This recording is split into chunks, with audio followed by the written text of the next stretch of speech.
Hello everyone, a very good morning to all of you. I am Punit and welcome to our YouTube channel Destiny Commerce Academy. So today topic is choice of journal location. यानी कि हम कौन सा chapter पढ़ रहे थे? हम पढ़ रहे थे रिटेल मैनेजमेंट के अंदर पढ़ रहे थे हम planning location of retail business के बारे में. सो नेक्स्ट हम डिस्कशन कर रहे हैं अभी चॉइस ऑफ जनरल लोकेशन, यानी कि हमारी रिटेल शॉप के लिए कौन सी लोकेशन जो है वो परफेक्ट रहेगी, किस लिए? रिटेल शॉप के लिए. सो यहाँ पे बेसिकली आता है आपका कि अगर हम लोकेशन की बात करते हैं, अगर हमें कोई भी रिटेलिंग शॉप ओपन करनी है तो उसके लिए लोकेशन का परफेक्ट होना ज़रूरी होता है, क्योंकि अगर आपकी लोकेशन सही नहीं होगी, आपने सही लोकेशन सेट नहीं की, तो आपकी जो रिटेलिंग की शॉप है उसके अंदर मैक्सिमम प्रॉफिट अर्न नहीं कर पाओगे एज कंपेरिजन टू अदर्स. सो यहाँ पे बोला गया है कि कौन कौन से फैक्टर अफेक्ट करते हैं. बहुत सारे फैक्टर होते हैं जो अफेक्ट करते हैं आपकी जो रिटेलिंग चॉइस आपने की है about the areas of the locality जहां पर आप अपना बिजनेस एस्टैब्लिश कर रहे हो. कौन कौन से फैक्टर्स होते हैं जो अफेक्ट करते हैं कि आपको कौन सा एरिया जो है उसके अंदर रिटेल शॉप ओपन करनी चाहिए. देखिए नंबर 1 यहाँ पे आता है वेहिकुलर ट्रैफिक. वेहिकुलर ट्रैफिक के अंदर क्या आ जाएगा? जहाँ पे बहुत ज़्यादा ट्रैफिक आते हैं, जहाँ पे बहुत ज़्यादा गाड़ियाँ कार आती है, तो वहाँ पर आपकी जो रिटेलिंग शॉप है वो कौन सी ओपन हो जाएगी.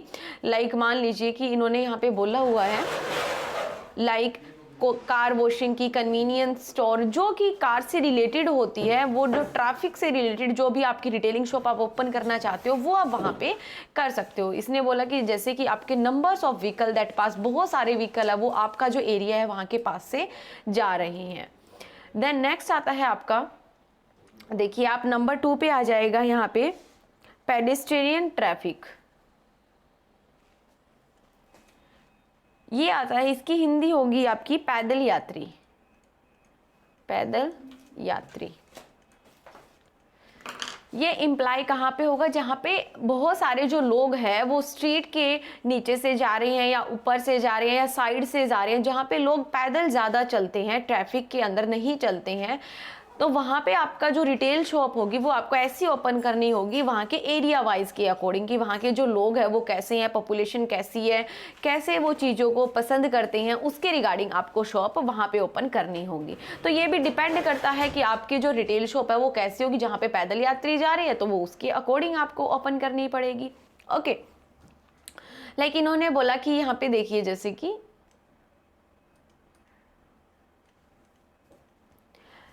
यहाँ पे बोला कि peddlers traffic include both shopper and non shopper. Retail must be very carefully well evaluate such traffic. ये जब भी आप ट्रैफिक इवेल्युएट कर रहे हो तो वेरी केयरफुली करना चाहिए आपको कि कहाँ पर आपको जो रिटेल शॉप है वो ओपन करनी है. नेक्स्ट देखिए फिर नेक्स्ट आपको जो पार्किंग फैसिलिटी है वो भी आपको अफेक्ट करती है आपकी रिटेल शॉप को. अब मान लीजिए कई जो प्लेस पे जो पार्किंग होती है वो फ्री पार्किंग होती है, वहाँ पे बहुत सारे जो लोग हैं वो पार्क करके चले जाते हैं, बट शॉप के लिए तो डिफ़िकल्ट हो जाता है ना, फिर वहाँ पे कोई आएगा ही नहीं, जहाँ बहुत ज़्यादा क्राउड हो जाएगा. तो पार्किंग फैसिलिटी भी एक फैक्टर है जो अफेक्ट करते हैं आपकी लोकेशन को, आपके बिजनेस लोकेशन को. नंबर 4 यहाँ पे आता है फिर आपका नेचर ऑफ प्रोडक्ट, कि आपके जो प्रोडक्ट का है वो नेचर कैसा है, कि आपका प्रोडक्ट है वो किस नेचर का है. ठीक है, लाइक यहाँ पे बोला गया है कि रिटेलर जो चूज करता है sale also determine the choice of general location. मान लीजिए इसने बोला कि यहाँ पे if retailer offer such goods और services such as car washing mall etcetera he need to be on a road. अगर मान लीजिए आपको कार वॉशिंग के लिए आपको कोई भी शॉप ओपन करनी है तो उसके लिए आपकी जो शॉप है वो रोड के साइड में होनी चाहिए.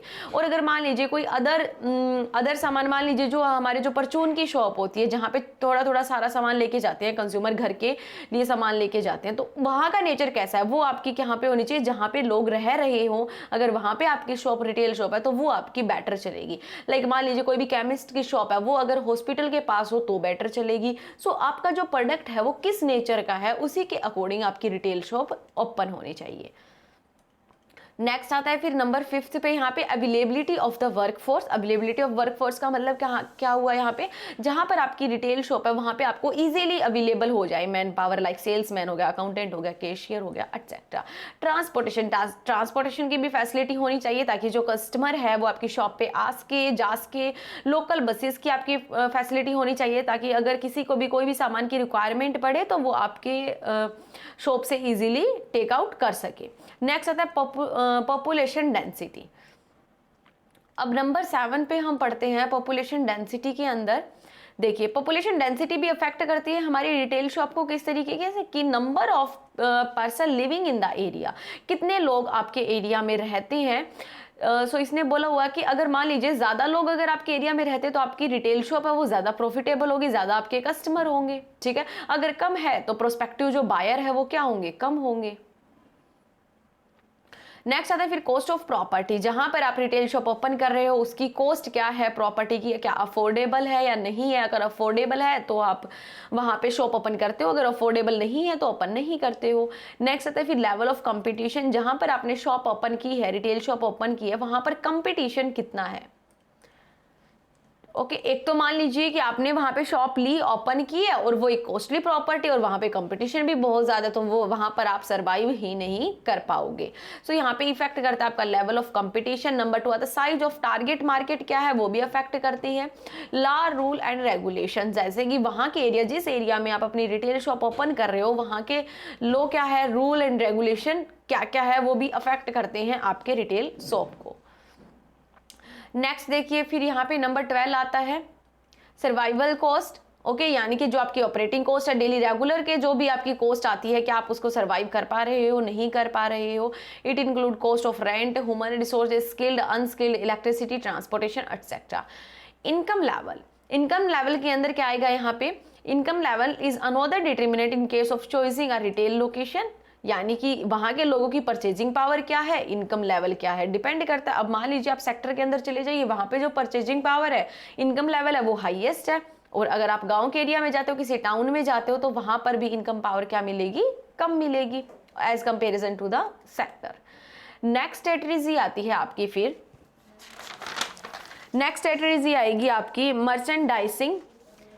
इसके अंदर क्या होगा, देखिए सेकेंडरी प्राइमरी रिटेलिंग स्ट्रेटजी होती है, सेकंड होती है आपकी, हमने फर्स्ट पढ़ा है। फर्स्ट के अंदर हमने क्या पढ़ा है, देखिए अगर हम फर्स्ट की बात करते हैं तो फर्स्ट हमने पढ़ा है स्टोर लोकेशन कहाँ पे होनी चाहिए, कौन से फैक्टर अफेक्ट करते हैं। सेकंड हम पढ़ते हैं यहाँ पे मर्चेंडाइजिंग। सो इसके अंदर क्या होगा कि आफ्टर डिसाइडिंग द लोकेशन, आपने लोकेशन को डिसाइड कर दी तो रिटेलर क्या सोचता है कि किस टाइप का आपको बिजनेस करना है, सेल और परचेज का और गुड्स एंड सर्विसेज का, किस टाइप का आपको बिजनेस करना है, ये डिपेंड क्या यहाँ पे करता है, सेकंड स्ट्रेटजी के अंदर आता है। और आपका ये आएगा आपका मर्चेंडाइजिंग के अंदर। सो इसने बोला यहाँ पे कि retailer has decide whether he will sell a single product, क्या जो आपका जो शॉपकीपर है वो डिसाइड करता है कि क्या आपको सिंगल प्रोडक्ट सेल करना है या फिर आपको number of line product sell करने हैं। एंड वो कंसीडर करता है बहुत सारे फैक्टर्स को, लाइक कंपटीशन कितना है, income, purchasing power, target population. So ये सब वो डिसाइड करता है अपना जो शॉप है वो स्टार्ट करने से पहले। देन आएगा यहाँ पे merchandising is one of the most difficult in retail management. बहुत डिफिकल्ट होता है। लाइक मान लीजिए कि अगर आप अच्छा सामान अगर खरीद रहे हो तो हाफ सामान तो आपका वहीं पर सेल हो जाता है, ऐसा माना जाता है। एंड जो स्ट्रेटजी प्रिपेयर की जाती है वो क्या स्ट्रेटजी होती है कि राइट प्रोडक्ट अवेलेबल करवाइए आप राइट प्लेस पे, राइट क्वांटिटी में, राइट टाइम पे एंड राइट प्राइस पे। नेक्स्ट देखिए फिर यहाँ पे इन्होंने बोला गया है कि हम बात करते हैं मर्चेंडाइजिंग की। सो कॉम्बिनेशन ऑफ 5 राइट्स, क्या क्या 5 राइट्स होते हैं हमने यही पढ़े हैं ना, right product, right place, right quantity, right time and right price. अब अगर हम बात करते हैं कि merchandising is very wide term, include following decision about the product. Product के बारे में क्या क्या डिसीजन लेने पड़ते हैं वो यहाँ पे थोड़ा सा लिख लीजिए। एनालाइजिंग, एनालाइज करना। नंबर 2 आता है planning about the product. Number 3 पे आएगा फिर एक्वाइजेशन। फिर आता है आपका हैंडलिंग, देन आएगा कंट्रोल। ये पॉइंट्स बस आप कंसीडर कर लेना, बाकी आपको स्ट्रेटजी पता होनी चाहिए। ओके, और पीडीएफ आपको टेलीग्राम चैनल पे रिसीव हो जाएगी, तो वहां से आप डाउनलोड कर सकते हो, प्रिंट आउट भी निकलवा सकते हो। नेक्स्ट आता है फिर आपका प्राइसिंग। प्राइसिंग के अंदर क्या होता है, pricing is the most important decision in a retailing, कि आपके प्रोडक्ट का प्राइस क्या होगा। सो प्राइस से ही तो क्या हो रहा है, रिवेन्यू जनरेट हो रहा है। अगर आप प्रॉपरली प्राइसिंग स्ट्रेटेजी डेवलप करते हो तो आप जो भी कस्टमर है वो आपके सामान को परचेज करेगा, आपके प्रोडक्ट को परचेज करेगा। प्राइसिंग पॉलिसी भी अफेक्ट करती है कि हम कैसी प्राइसिंग पॉलिसी जो है वो अडॉप्ट करते हैं। बहुत सारे नंबर ऑफ फैक्टर पे इफेक्ट करते हैं, लाइक टारगेट मार्केट क्या है, स्टोर पॉलिसीज क्या है, लिबरल है, स्टिक है, इकोनॉमिक कंडीशन क्या है, कंपटीशन क्या है। तो बहुत सारी जो फैक्टर्स होते हैं वो अफेक्ट करते हैं आपके प्राइसिंग स्ट्रेटजी को भी। लाइक यहाँ पे बेसिकली दो कंसेप्ट आते हैं आपके, कि आपकी प्राइसिंग जो स्ट्रेटजी है स्कीमिंग है या फिर पेनिट्रेशन है।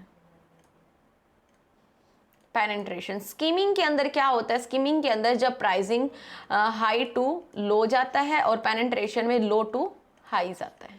ओके, इतना सा ही कंसीडर कर लेना, आपके लिए बहुत है कि आपके पेपर में पूछने के लिए। नेक्स्ट आता है फिर हमारा मार्केटिंग स्ट्रेटजी। मार्केटिंग के अंदर क्या क्या आएगा आपका, यहाँ पे मार्केटिंग मिक्स के अंदर इंक्लूड होते हैं हमारे 4 P's, जिसके अंदर प्रोडक्ट आ जाता है price, place, promotion and presentation, services, customer and people.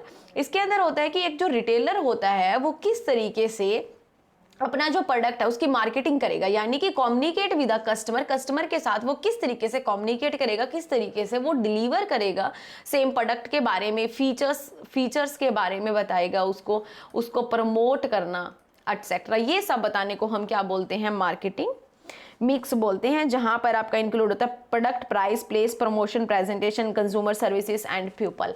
ये सब आपको चीजें ध्यान में रखनी है। ओके, तो आज का हमारा लेक्चर यहीं तक। आपको लेक्चर कैसा लगा कमेंट बॉक्स में ज़रूर बताएं, और ज़्यादा से ज़्यादा शेयर कीजिए अपने फ्रेंड्स के साथ, ताकि जो हम कंसेप्ट कर रहे हैं वो बाकी सब भी अटैम्प्ट कर सके और अपना CET मेंस का जो एग्ज़ाम है वो क्रैक कर सके। अभी हमने डेली MCQ सीरीज चलाई हुई है, तो आप वो भी ज़रूर अटेंड कीजिए, वहाँ से आपकी कंसेप्ट की जो है वो क्लियरिटी होगी। Okay, thank you everyone.